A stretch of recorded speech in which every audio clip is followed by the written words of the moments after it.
जय हिंद। नमस्कार साथियों, बहुत दिन से आप इंतजार कर रहे होंगे बिहार एसएससी सचिवालय सहायक को लेकर के 2024 में वैकेंसी कब आएगी और इसके तहत जो दिए जाने वाले पोस्ट होते हैं। हालांकि पोस्ट की संख्या 2-3 टाइप का पोस्ट आते हैं इसमें।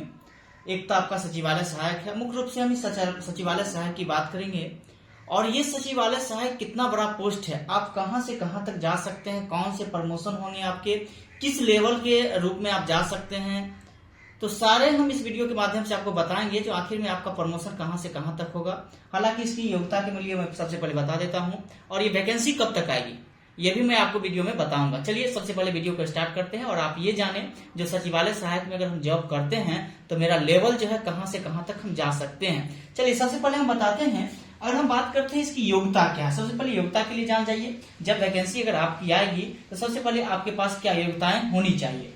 किसी विश्वविद्यालय से मान्यता प्राप्त ग्रेजुएट होना जरूरी है, या बीए किए हुए हैं, बीएससी किए हुए हैं, यानी ग्रेजुएट पास है अगर आप, तो आप जो है इस फॉर्म को भर सकते हैं। किसके लिए? तो आप सचिवालय सहायक के लिए।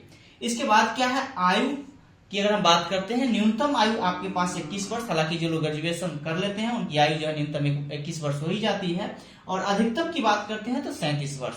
हालांकि ये 37 वर्ष आपके कैटेगरी के ऊपर डिपेंड करेगा। ये नॉर्मल के लिए है। अगर आप कैटेगरी से बिलोंग करते हैं, ओबीसी एससी एसटी से बिलोंग करते हैं, तो आपको जो छूट दी जा रही है 3 वर्ष 2 वर्ष करके 3 वर्ष और 5 वर्ष करके आपको छूट मिलेगी ये चीजें। चलिए इसके बाद अगर हम देखते हैं प्रमोशन इसमें क्या होने वाला है। देखिए सबसे पहले आप जब सिलेक्शन होगा आपका, तो सबसे पहले किस पे होगा? सचिवालय सहायक पे। इसको अभी फिलहाल एएसओ नाम कर दिया गया है। अगर हम बात करते हैं, देखिए सचिवालय सहायक का ग्रेड पे क्या होता है, लेवल क्या होता है, सारे हम बताएंगे इस वीडियो में। किसके समकक्ष ये जॉब होते हैं। देखिए सचिवालय सहायक की बात करते हैं तो इसका ग्रेड पे जो होता है वो 4600 का ग्रेड पे होता है। लेवल की बात करते हैं तो लेवल जो इसका होता है, लेवल जो बनता है इसका 7 लेवल होता है। कौन सा लेवल होता है? तो 7 लेवल का जॉब होता है।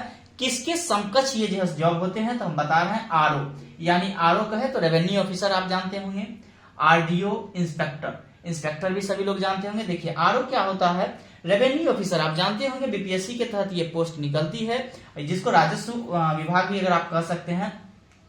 तो ये जो होते हैं वो किस लेवल के होते हैं? तो 7 लेवल के होते हैं आरओ, और ये जो है 4600 ग्रेड पे का। हालांकि बीपीएससी में ये पोस्ट आती है आपका 4600 ग्रेड पे का 7 लेवल का।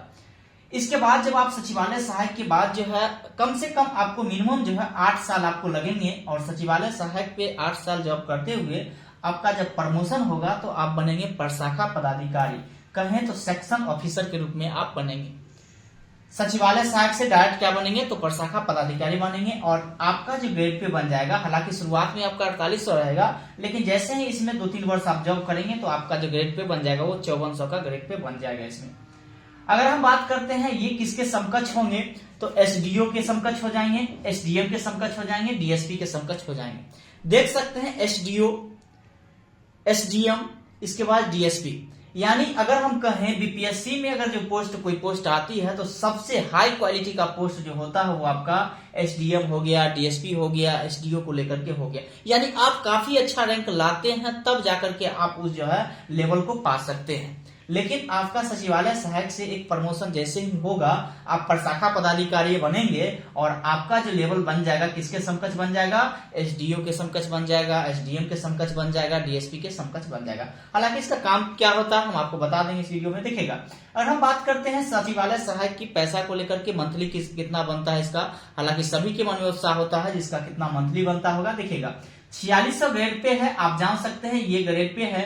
इसके बाद अगर हम बात करते हैं टोटल, अगर इसमें जो है सो अगर डीए मिलेगा, इसके बाद एचआरए मिल जाएगा, इसके बाद आपका रनिंग अलाउंस जो भी आपका अनबत्ते होते हैं गवर्नमेंट के, वो मिलाकर कर हम बात करते हैं तो मिनिमम आपका जो बनेगा वो अभी फिलहाल में 68 से 70 हजार के अराउंड में शुरुआती में बन जाएगा आपका। 68 से जो है 70 हजार के अराउंड में आपका जो है शुरुआती में पैसा बन जाएगा। किसमें? तो आपका सचिवालय सहायक में इतना पैसा आपका मंथली में जो है बनेगा। अगर हम बात करते हैं प्रशाखा पदाधिकारी को लेकर के, इसमें जो आपका मंथली बन जाएगा वो मंथली आपका जो रहेगा वो 78 से 80 हजार के राउंड में जो है आपका ये शुरुआत में रहेगा। हालांकि ये मंथली आपका जैसे ही जितना आप जॉब टाइम पे देते रहेंगे आपका जो है सैलरी बढ़ते जाएगा, लेकिन इतना जो है आपका मिनिमम सैलरी रहेगा। ये कितना? तो 78 हजार। हालांकि सब चीज मिला के मैं बता रहा हूँ, एचआरए हो गया, डीए हो गया, सारा चीज इसमें इंक्लूड कर दें तो आपका जो है इतना मंथली के रूप में आपको मिलेगा। देखिए, प्रशाखा पदाधिकारी के बाद अगर हम बात करते हैं, इसके बाद जब आपका प्रमोशन होगा, हालांकि ये प्रमोशन में भी आपको टाइम लगेगा, इसमें भी आपको जॉब करना पड़ेगा, 8 से 10 साल करीब में करना पड़ेगा। इसके बाद जो है आपका प्रमोशन होगा। प्रमोशन किसके तहत नियुक्त किया जाएगा, तो याद कर लीजिए, ये सब गवर्नर के द्वारा नियुक्त किया जाएगा। अगर हम बात करते हैं प्रशाखा पदाधिकारी के बाद जो है जब आप अवर सचिव यानी कि क्या कहें अंडर जो है सेक्रेटरी जो है जब आप बन जाइएगा, यानी अवर सचिव जब बन जाइएगा, तो ग्रेड पे आपका जो बन जाएगा वो 6600 का ग्रेड पे बनेगा। और आप जो आपका जो जॉब रहेगा वो एडीएम के समान रहेगा, एएसपी के समान रहेगा, डीडीसी के समान रहेगा। एडीएम जानते ही होंगे, असिस्टेंट डिस्ट्रिक्ट मैनेजर हो गया। एएसपी भी जानते होंगे, असिस्टेंट सुपरिटेंडेंट पुलिस हो गया। डीडीसी भी जानते होंगे आप क्या है, तो डिस्ट्रिक्ट डेवलपमेंट, अगर हम बात करते हैं तो कमिश्नर हो गया डीडीसी। ये सब पोस्ट जो है आप जैसे ही प्रशाखा पदाधिकारी से जैसे ही आपका प्रमोशन होगा तो अवर सचिव पे बनेंगे, और इसके समान आप समझ सकते हैं इसको, तभी इस पोस्ट को तभी आप पा सकते हैं जब आप यूपीएससी का एग्जाम क्लियर करिएगा डायरेक्ट रूप से जो है। जैसे ही आप यूपीएससी का एग्जाम देते हैं तो आप जैसे एसपी के लिए या कोई आईएएस बनते हैं तो एडीएम हो गए। इसके बाद अगर हम बात करते हैं पुलिस विभाग में तो एसपी बन गए। यानी डायरेक्ट एग्जाम दीजिएगा तब जाकर के आपको यूपीएससी एग्जाम क्लियर करना पड़ेगा इसके लिए। लेकिन आप जो है सचिवालय सहायक में जो है सो आते हैं तो आप प्रमोशन के तहत जो है अपर सचिव बना दिया जाएगा, अवर सचिव, और जो है एडीएम, एएसपी या डीडीसी को जो है पोस्ट के समकक्ष आपकी जॉब होगी। ये सब जो है आपका गजेट ऑफिसर का जॉब है, यहाँ से यहाँ तक गजेट ऑफिसर का जॉब है। इसके बाद देखिएगा अवर सचिव के बाद आप जो बनिएगा, प्रमोशन होगा तो उप सचिव बनिएगा, यानी डिप्टी सेक्रेटरी बनिएगा। और हालांकि इसका अगर हम बात करते हैं मंथली को लेकर के तो आपका वही 85 से आपका जो है 90,000 के राउंड में जो है आपकी जॉब होगी शुरुआती में, इतना जो है आपकी मंथली इनकम होगी। इसके बाद अपर सचिव की बात करते हैं तो अपर सचिव में क्या किस लेवल के होंगे, तो आप डीएम के समकक्ष जो है सो रहेंगे, एसपी के समकक्ष रहेंगे, एसएसपी के समकक्ष जो है आपकी जॉब रहेगी। जॉब प्रोफाइल की बात करते हैं कैसा उप सचिव का, तो डीएम हो गया, एसपी हो गया, एसएसपी हो गया, डिस्ट्रिक्ट मैनेजर हो गए हैं। यानी इसके बाद अगर यूपीएससी के एग्जाम की बात करते हैं, एडीएम से आप कहां बनेंगे, तो डीएम बनेंगे। तो यहां पर अगर आप जॉब करते हैं सचिवालय सहायक के तहत तो आप प्रमोशन से जो है उप सचिव बन सकते हैं। इसके बाद जब आपका प्रमोशन होगा तो संयुक्त सचिव बनेंगे। संयुक्त सचिव कहें तो ज्वाइंट सेक्रेटरी बनेंगे। और ये किसके समकक्ष होगा, तो ये भी आपके डीएम हो गया, एसपी हो गया, एसएसपी हो गया, डीआईजी हो गया, कमिश्नर हो गया। कहेंगे फिर इसमें क्या फर्क है, दिखेगा संयुक्त सचिव की बात करते हैं, अब डीएम ही हो गए तो डीएम जो है सो बड़ा, जैसे कोई बड़ा डिस्ट्रिक्ट को लेकर के हो गया, पटना हो गया, या आप प्रमंडल की बात करते हैं तो वो सब में जो डीएम होते हैं उस प्रकार के समकक्ष के रूप में होंगे। अब जैसे कि एसएसपी हो गया, एसपी ही एसएसपी बनते हैं आगे चल के। डीआईजी की बात करते हैं तो उसमें भी जो है एसपी ही आगे चल के जो है डीआईजी के रूप में बनते हैं।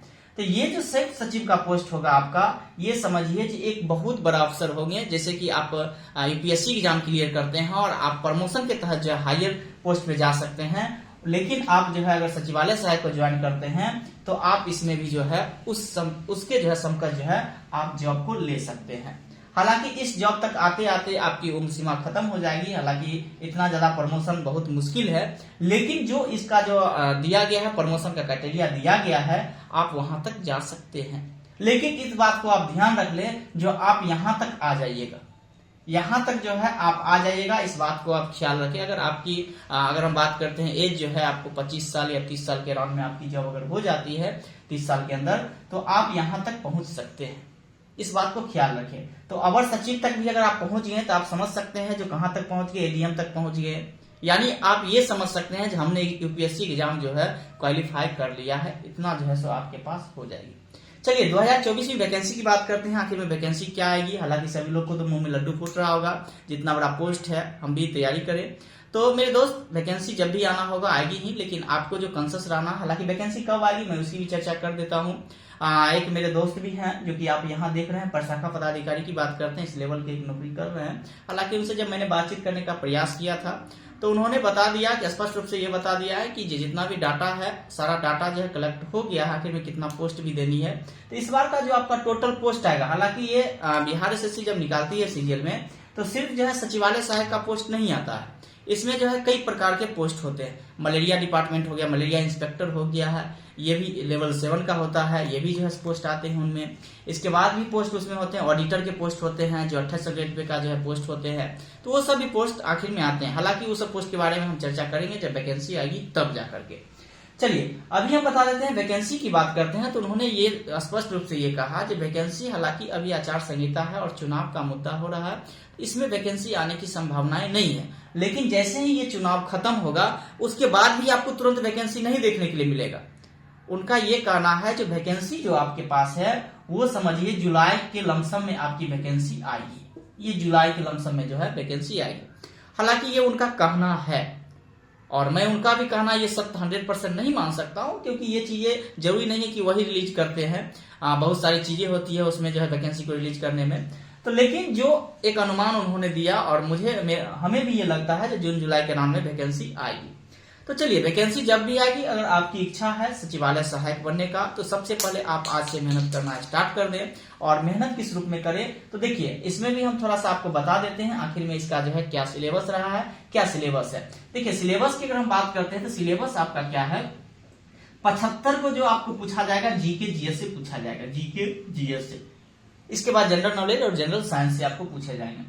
75 में क्या है, मैथ रीजनिंग है, जिसमें क्या करना है 25 जो है आपको मैथ है, 25 क्या है मैथ है।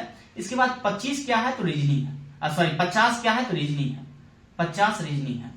और किस प्रकार के एग्जाम होते हैं तो आप जानते हैं ऑब्जेक्टिव टाइप के एग्जाम होते हैं। आपको ऑप्शन दिया जाएगा, ऑप्शन आपको जो है उसमें से ढूंढ करके लाना रहता है। तो ये समझ जाइए जो आपको जो इस प्रकार से एग्जाम होती है और इतना बड़ा पोस्ट है, ये समझिए बिहार में सबसे बड़ा जो है पोस्ट पे एग्जाम होने जा रही है। जो कि किस प्रकार से कह सकते हैं तो आप जो है ऑब्जेक्टिव प्रश्न को आप लेकर के कह सकते हैं, वस्तुनिष्ठ प्रश्न को लेकर के आप कह सकते हैं। तो चलिए जो भी साथी तैयारी करते हैं मन रूप से तैयारी करते रहें, क्योंकि आपकी तैयारी 1 से 2 मंथ में हो नहीं जाएगी। निरंतर प्रयास करते रहें जो इस पोस्ट के लिए अगर आप चाह रहे हैं जो हमारे पास जो है ये पोस्ट हासिल हो।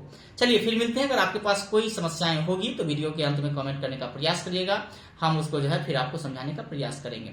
वीडियो अच्छा लगा हुआ तो चैनल को थोड़ा सा सपोर्ट करिए, दोस्तों के पास शेयर करिए। तब तक के लिए जय हिंद, जय भारत।